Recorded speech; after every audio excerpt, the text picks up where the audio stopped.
सुप्रभात। स्वागत है आप सभी का हमारे YouTube channel decoding Indian culture and mythology पे। अगर अभी तक आपने हमारे चैनल को सब्सक्राइब नहीं किया है तो जल्दी से सब्सक्राइब कर लीजिए। अगर आज का ये लेटेस्ट एपिसोड आपको पसंद आता है तो इस वीडियो को लाइक और शेयर करना बिल्कुल मत भूलिएगा, और साथ ही सब्सक्राइब करते वक्त इस बात का भी ख्याल जरूर रखिएगा कि आपने बेल आइकन को प्रेस याद से किया है, जिससे कि हमारे लेटेस्ट वीडियोस की नोटिफिकेशंस आप तक पहुंचेंगे सबसे पहले। तो दोस्तों, सबसे पहले आप सभी को नवरात्रि की ढेरों शुभकामनाएं, और माँ दुर्गा से हमारी यही प्रार्थना है, यही विनती है कि जिस प्रकार से उन्होंने सदैव ही अलग अलग रूपों में धरती का कल्याण किया है, धरती को अनेकों समस्याओं से उबारा है और मानव जाति का उद्धार किया है, वैसे ही शक्ति रूपिणी माँ दुर्गा आज भी इस धरती पे जो कोरोना का खतरा मंडरा रहा है, जो ये विकट परिस्थितियां और ये समस्याएं दिनों दिन बढ़ती चली जा रही हैं, उत्पन्न हो रही हैं हमारे सामने, उन सभी का विनाश करें, कोरोना नाम के इस राक्षस का भी अंत करें, और आप सभी के घर परिवार पे उनकी कृपा दृष्टि, उनका आशीर्वाद सदैव ही बना रहे, जिससे कि हमारे सुख में, हमारी संपत्ति, हमारी सफलता, हमारी समृद्धि, स्वास्थ्य एवं शांति में दिनों दिन बरकत ही बरकत हो और सब कुछ शुभ एवं मंगल ही हो। तो ऐसी हमारी प्रार्थना है माँ दुर्गा से और उनके सभी नव दुर्गा स्वरूपों से भी कि वो अपनी कृपा दृष्टि से हम सबका कल्याण करें और अपना आशीर्वाद, अपनी कृपा दृष्टि हम सभी पे सदैव बनाए रखें। तो दोस्तों, इसके पहले एपिसोड में हमने आपसे जो कथा सुनाई थी वो थी त्रिदेवों से जुड़ी हुई, महादेव, श्री हरि विष्णु एवं ब्रह्मदेव से जुड़ी हुई, जिसमें आदि शक्ति भी सामने आती हैं, एक ऐसी शक्ति के रूप में, एक ऐसी महान शक्ति के रूप में जिससे त्रिदेवों का भी उद्गम होता है। और त्रिदेवों का उद्गम होने के बाद एक संघर्ष सामने आता है, जिसमें कि वो ये फैसला नहीं कर पाते कि आखिर त्रिदेवों में भी कोई सर्वश्रेष्ठ हो सकता है, और अगर हाँ तो वो कौन हो सकता है। तो अंत में इसका निर्णय स्वयं महादेव ने ही किया, जब वो अग्नि रूपी स्तंभ के साथ सामने आते हैं श्री हरि विष्णु और ब्रह्मदेव के। और तत्पश्चात जब एक परीक्षा होती है दोनों की ही, विष्णु जी की और ब्रह्मदेव की भी, तो उस परीक्षा में जहां श्री हरि विष्णु को उनकी सत्यवादिता के चलते महादेव वरदान प्रदान करते हैं, वहीं ब्रह्मदेव और केतकी के फूल को उनके असत्य की वजह से, उनके असत्य के कारण महादेव दंडित करते हैं, उन्हें श्राप देते हैं। और यहाँ पे आज हम नवरात्रि की कथा आपको सुनाने जा रहे हैं, अर्थात नवरात्रि में जो देवी नवदुर्गा के स्वरूप हमारे सामने आते हैं, 9 रूप जो हमारे सामने आते हैं, तो हम हर रोज नवदुर्गा के एक एक स्वरूप की एक एक विशेष कथा आपको सुनाएंगे, और साथ ही उनकी पूजन विधि से भी जुड़े महत्व को समझने की कोशिश करेंगे। तो आने वाले जो नवरात्रि के सभी दिन हैं, दशहरे तक, हम हर रोज नवदुर्गा की एक नई कथा सुनेंगे, जहां हम उनके एक नए रूप के बारे में जानेंगे, उस रूप से जुड़ी उनकी महत्ता और उनकी पूजन विधि को भी समझने की कोशिश करेंगे। उनसे जुड़े जो विशेष आशीर्वाद हैं, जो उनकी विशेष कृपा है, जो अलग अलग तरीकों से मनुष्यों का कल्याण करती है, मनुष्यों को सुख एवं स्वास्थ्य, संपत्ति, सफलता, शांति, ये सब कुछ प्रदान करती है। तो इस प्रकार से देवी के अलग अलग रूपों के महत्व को जानने, समझने की कोशिश करेंगे, अलग अलग कथाओं के साथ और उनसे जुड़ी अलग अलग पूजन प्रथाओं एवं व्याख्याओं के साथ।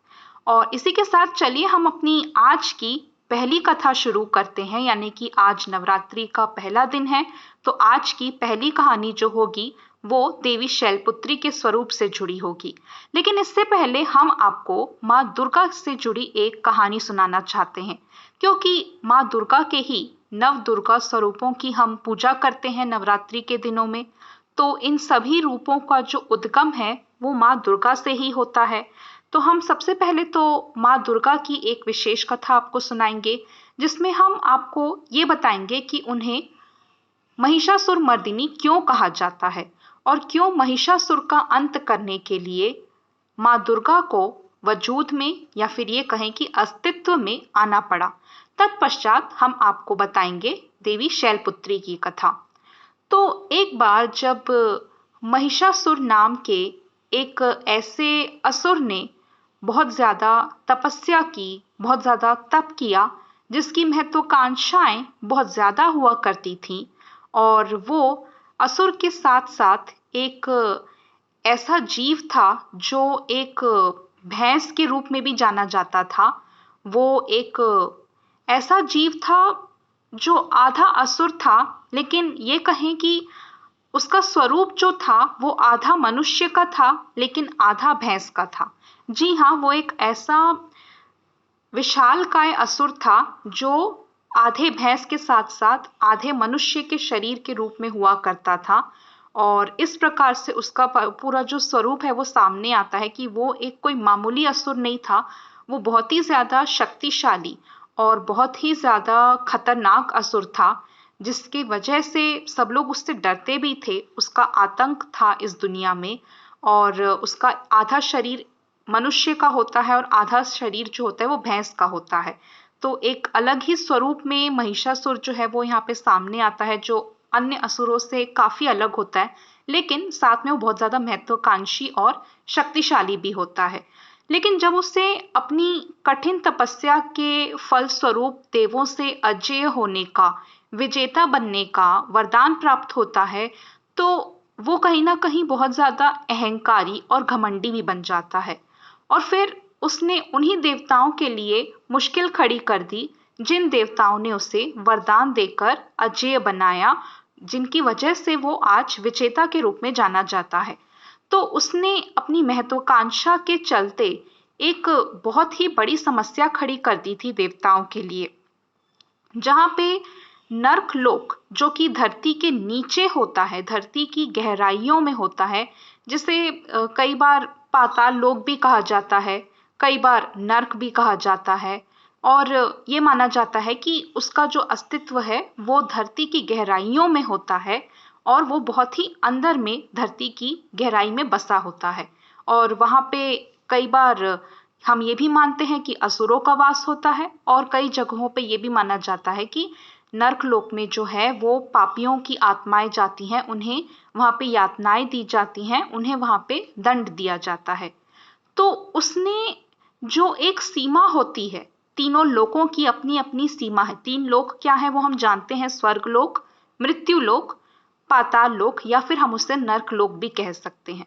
तो इन तीनों ही लोकों की एक सीमा होती है, एक सीमा के पश्चात इन तीनों लोकों की समाप्ति हो जाती है, और वहां से किसी अन्य दूसरे या नए लोक की शुरुआत हो जाती है। लेकिन इसी सीमा को तोड़ा था महिषासुर ने अपनी शक्ति के दंभ में या अहंकार में आके। उसने नर्क लोक या फिर ये कहें कि पाताल लोक का विस्तार कर दिया था स्वर्ग लोक की सीमाओं तक, और उसने इसी नर्क लोक या पाताल लोक को इतना ज्यादा बड़ा बना दिया था कि वो स्वर्गलोक तक पहुंच गया था। और स्वर्गलोक में रहने वाले जो देवी एवं देवता थे, उनके लिए अब उसने एक नई चुनौती, एक नई परेशानी खड़ी कर दी थी।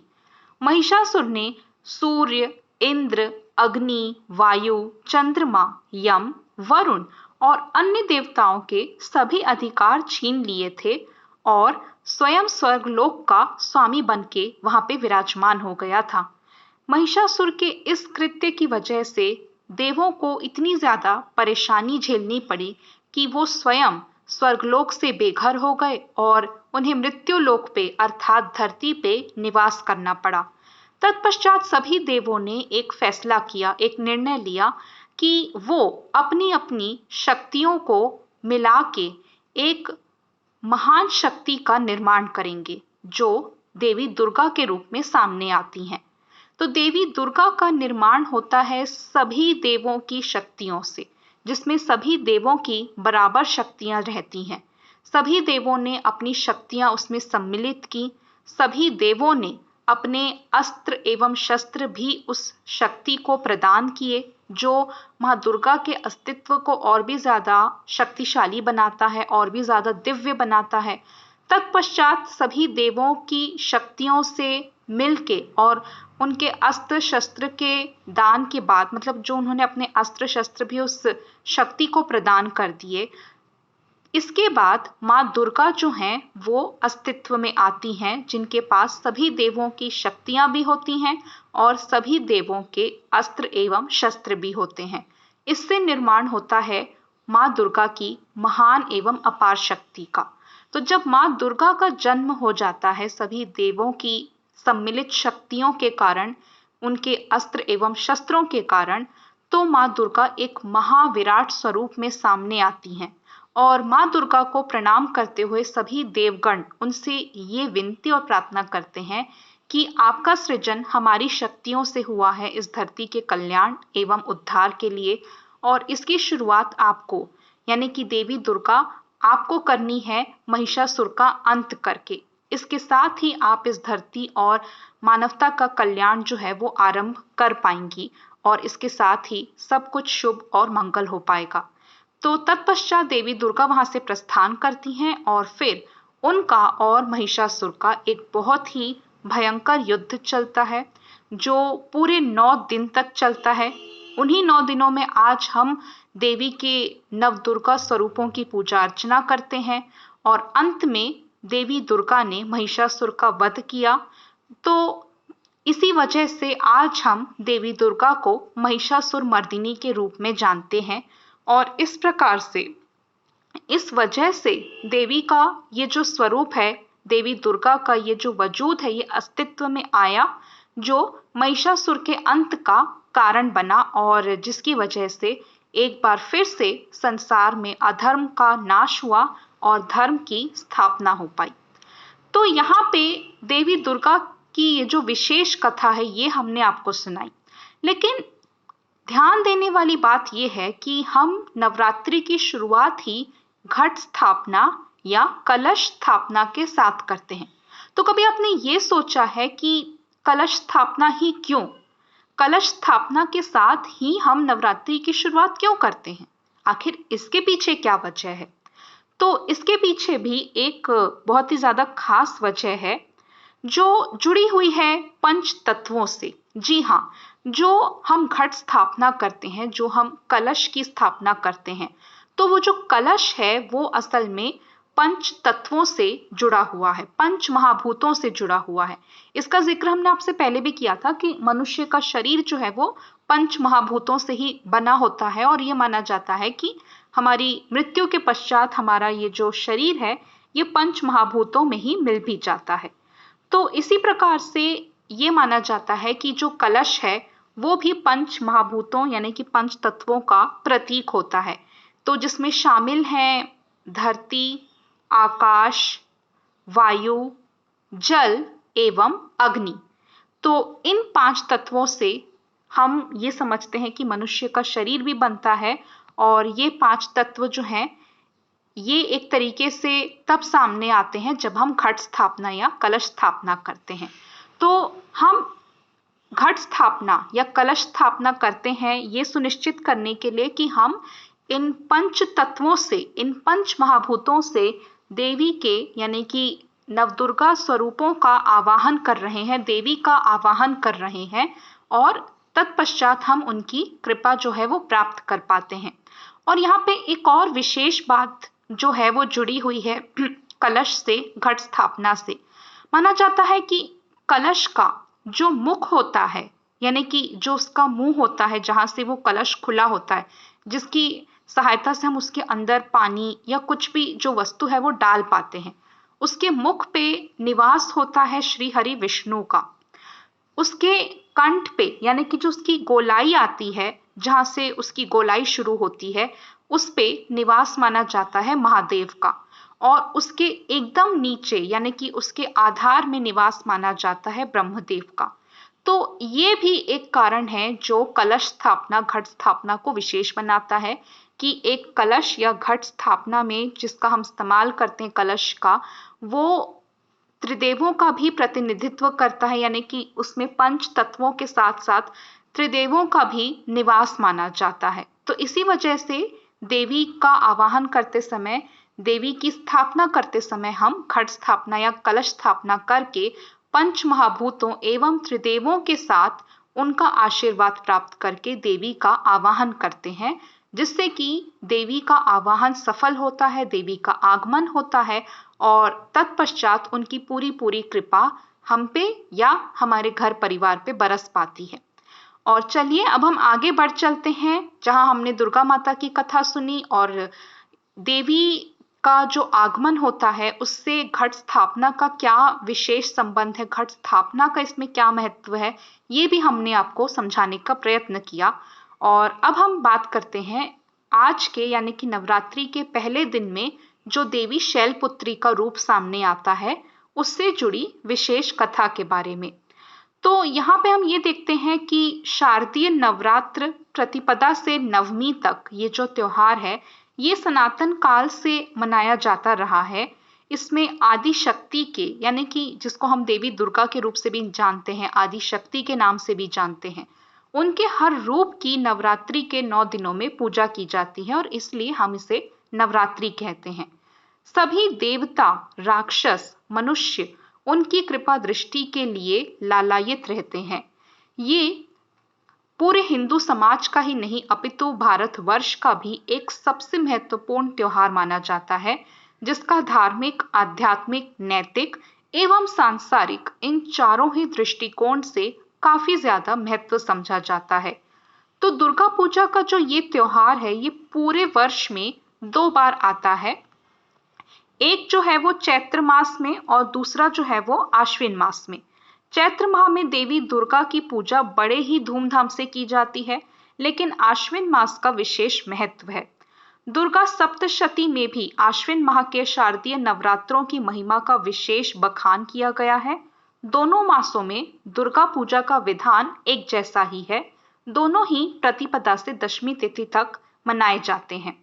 तो नवरात्रि पूजन के प्रथम दिन में हम माँ शैलपुत्री का पूजन करते हैं।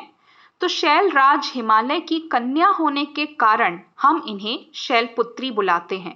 माँ शैलपुत्री के दाहिने हाथ में त्रिशूल और बाएं हाथ में कमल का पुष्प होता है और वो अपने वाहन वृषभ पे विराजमान होती हैं। तो नवरात्रि के पहले दिन की उपासना में जो साधक होता है वो अपने मन को मूलाधार चक्र में स्थित करता है।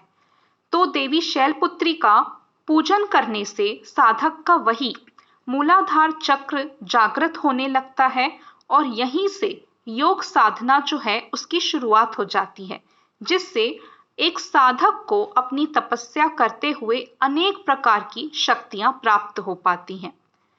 तो नवरात्रि का जो प्रारंभ है वो आश्विन शुक्ल पक्ष की प्रतिपदा तिथि को कलश स्थापना के साथ होता है। कलश को हिंदू विधानों में मंगल मूर्ति गणेश का स्वरूप भी माना जाता है, इसलिए सबसे पहले कलश की स्थापना की जाती है। तो कलश का जो जुड़ाव है वो बहुत सी चीजों से है, पंच महाभूतों से भी है, त्रिदेवों से भी है। उसका जुड़ाव जो है वो कहीं ना कहीं श्री गणेश से भी माना जाता है। कलश स्थापना के लिए भूमि को सिक्त यानी शुद्ध बनाया जाता है। भूमि की शुद्धि के लिए गाय के गोबर और गंगा जल को इस्तेमाल किया जाता है।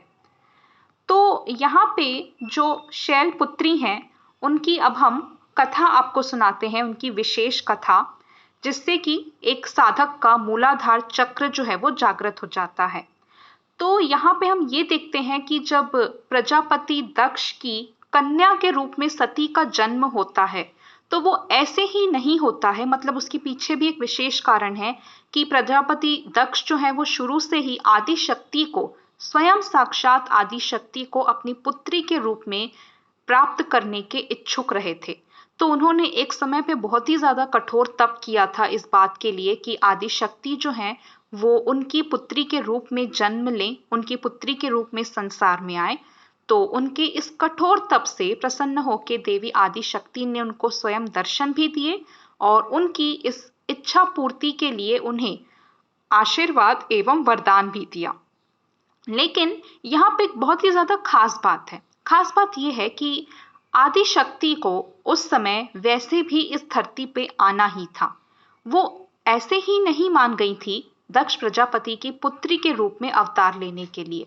इसके पीछे खास वजह भी थी और वो वजह जुड़ी हुई थी महादेव से। हमने अपने इसके पहले जो आपको कहानी सुनाई थी त्रिदेवों की, उसमें भी इस बात का आपसे जिक्र किया था कि संसार का जब आरंभ हुआ था तो आदि शक्ति और महादेव एक ही यानी कि अर्धनारीश्वर रूप में ही सामने आते हैं। तब वे दोनों एक ही रूप में निवास करते हैं। वो एक दूसरे से कदापि अलग नहीं होते हैं, दूर नहीं होते हैं। पर जब धीरे धीरे सृष्टि का विस्तार होने लगा, धीरे धीरे सृष्टि की संरचना जो है वो आगे बढ़ने लगी, तब महादेव और आदि शक्ति को एक दूसरे से अलग होके अलग अलग रूपों में सामने आना पड़ा। तब हम देखते हैं कि महादेव का अस्तित्व जो है वो अलग हो जाता है और आदि शक्ति का वजूद जो है वो भी अलग रूप से, अलग नाम, अलग तरीके से जाना जाता है। तो यहाँ पे उन दोनों को सृष्टि की भलाई के लिए, सृष्टि का कल्याण करने के लिए एक दूसरे से अलग होना पड़ता है। लेकिन यहाँ पे आदि शक्ति का ये निश्चय होता है कि वो मनुष्य रूप में अवतरित होकर इस धरती पे आएंगी और महादेव से विवाह करके उन्हें अपने पति स्वरूप में दोबारा से प्राप्त कर लेंगी। वो सृष्टि के आरंभ से ही पति पत्नी के रूप में थे, लेकिन जब अलग होना पड़ा उन्हें सृष्टि का, संसार का विस्तार करने के लिए, उसकी संरचना को आगे बढ़ाने के लिए, तो फिर उन्हें मनुष्य रूप में अवतरित होने की एक योजना बनानी पड़ी, जिसके तहत वो महादेव को दोबारा से अपने पति रूप में प्राप्त कर पाती। तो ये ही एक शर्त भी थी आदि शक्ति की दक्ष प्रजापति के सामने, जब दक्ष प्रजापति ने कठोर तप से ये वरदान मांगा था उनसे कि आप मेरी पुत्री के रूप में जन्म लें मेरे घर में और मैं आपको पाके कृतार्थ हो जाऊंगा, धन्य हो जाऊंगा। तो यदि आप मेरी तपस्या से प्रसन्न हैं तो कृपया मुझे यही वरदान दें। और उन्होंने दक्ष प्रजापति को वरदान भी दिया था कि मैं तुम्हारी पुत्री के रूप में अवश्य ही जन्म लूंगी। लेकिन एक यहाँ पे उनकी शर्त ये थी, उन्होंने पहले ही दक्ष प्रजापति को इस सत्य से अवगत करा दिया था कि वो वास्तव में महादेव की अर्धांगिनी है। वो केवल आदि शक्ति नहीं है, महादेव उनके पति हैं, वो उनकी पत्नी हैं, जिन्हें सृष्टि का विस्तार करने के लिए सृष्टि के आरंभ में ही एक दूसरे से अलग होके अलग अलग रूपों में आना पड़ा था। लेकिन अब वो दोबारा से अपने पति को प्राप्त करने के लिए इस धरती पे आएंगी मनुष्य रूप में, जिसकी शुरुआत होगी दक्ष प्रजापति के घर से ही, जब वो दक्ष प्रजापति के घर में जन्म लेंगी उसकी पुत्री के रूप में। तो उन्होंने दक्ष प्रजापति को इसकी चेतावनी या फिर ये कहें कि इस बात का ध्यान रखने के लिए बहुत पहले ही इससे अवगत करा दिया था कि मेरा जो परम लक्ष्य है वो महादेव को पाना ही होगा, क्योंकि वो ही मेरा अंतिम लक्ष्य है। मेरे पति के रूप में मैं उन्हें पाने के लिए ही तुम्हारी पुत्री के रूप में जन्म लूंगी। तो इस बात का विशेष ध्यान रखना कि कभी भी तुम्हारा ऐसा कोई भी कृत्य नहीं होना चाहिए जिसकी वजह से तुम मेरे और महादेव के इस मिलन में किसी बाधा के रूप में सामने आओ। तुम मेरे पिता तो अवश्य ही होगे, लेकिन तुम्हें इस बात का ध्यान रखना होगा कि तुम्हारी पुत्री का जन्म किस उद्देश्य के साथ हुआ है, और तुम्हें ये बात सदैव ही स्मरण रखते हुए अपने कर्मों को साधना भी होगा।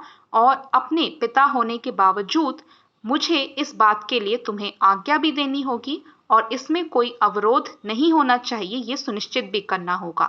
तभी मेरा वास्तविक उद्देश्य जो महादेव को प्राप्त करना है वो पूर्ण हो पाएगा। तो इस पे प्रजापति दक्ष ने सहमति दी और वो देवी के इस लक्ष्य प्राप्ति में उनकी सहायता करने के लिए राजी हो गए थे कि एक पिता होने के बावजूद वो उन्हें कभी भी रोकेंगे नहीं, कोई प्रश्न नहीं करेंगे और महादेव और उनके मिलन में कभी कोई बाधा भी उत्पन्न नहीं करेंगे। लेकिन यहाँ पे होता क्या है वो आप और हम ये सब जानते हैं कि जब उन्होंने एक दिन यज्ञ का आयोजन किया और जिसमें उन्होंने महादेव और देवी सती दोनों को ही नहीं बुलाया, तो उत्सुकतावश देवी सती महादेव से आज्ञा लेके उस यज्ञ में चली तो जाती हैं, लेकिन वहां वो ये पाती हैं कि केवल उनकी माता ने, यानी कि देवी सती की माता ने ही उनका स्वागत सत्कार किया, उन्हें प्रेम से अपने घर में अंदर बुलाया। लेकिन वहां पे प्रजापति दक्ष और बाकी सभी कुछ इस प्रकार से व्यवहार कर रहे थे जैसे कि देवी सती और महादेव उनके लिए कुछ है ही नहीं, जैसे कि वो उन्हें पूर्ण रूप से नजरअंदाज ही कर रहे थे, वो उन्हें मानना ही नहीं चाह रहे थे। और खासतौर से तब जब प्रजापति दक्ष ये कहते हैं कि मुझे तो महादेव का जो रहने का तरीका है, जो उनकी जीवन शैली है, वो बिल्कुल भी पसंद नहीं है। तो इस प्रकार से बहुत सी बातें हैं जो उन्होंने महादेव के विरुद्ध कही और वो उन्हें एक देव मानने के रूप में भी अस्वीकार करते हैं। वो उन्हें एक देवता या देव के रूप में मानते भी नहीं थे और यही कारण था जो उन्होंने देवी सती के सामने स्पष्ट रूप से कहा कि मैं उन्हें देवताओं के तुल्य मानता ही नहीं और इसी वजह से मैं देवताओं के इस यज्ञ में तुम्हारे पति को निमंत्रण देना जरूरी नहीं समझता, क्योंकि वो देवताओं के समक्ष कुछ भी नहीं है, मैं उन्हें देवता तुल्य नहीं समझता। तो ये इतनी सारे कटु वचन सुनने के बाद जो देवी सती हैं उन्हें इतना ज्यादा आघात होता है, इतना ज्यादा दुख होता है।